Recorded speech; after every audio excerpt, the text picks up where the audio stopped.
All right, I'm here backstage with Mark Bagley at Ottawa Comic Con. Mark, I was so excited you were coming because That's what she said. ha, Yeah. I'm very aware of the architecture of especially Spider-Man merchandise in the '90s. People don't realize that your Spider-Man, your Venom, and your Carnage is the majority of things we would see. What was it like to see your Spider-Man and characters popping up everywhere? Uh, it was just a huge compliment. I mean, I didn't earn any money from it or anything like that, but it was a huge compliment. I mean, JR was doing Amazing Spider-Man at the time, and his style is just a little bit more idiosyncratic than mine. I mean, he's a much better artist than I am, but mine just was the corporate one, and I'd see it on everything. And my wife would insist on buying two or three of everything, so my attic is full of that crap. But it was amazing.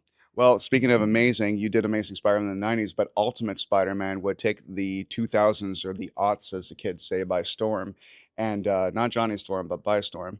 And I just fell back into comics. I remember seeing the cover of of Carnage. Ironically, being the co-creator of Carnage, Mhm. it was Ultimate Carnage that actually sucked me into Ultimate Spider-Man. I did this massive reread of everything up until that point. What was it like to be able to be part of the architecture of the Ultimate Universe and not just kind of pick up the bat that someone else dropped?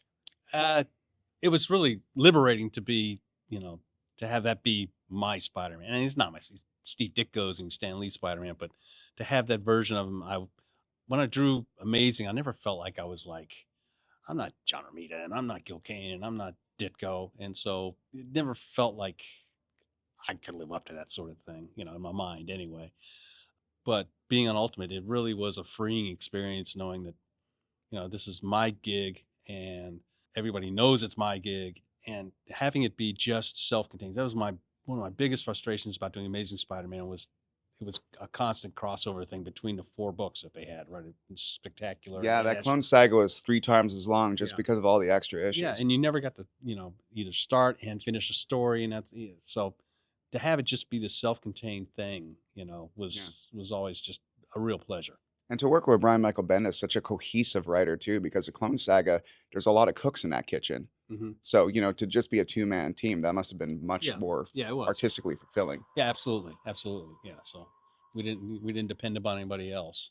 Well, what I just heard your panel, what was really nice about it is you are a very talented person with a humble heart, willing to thank everyone around you that helped the process.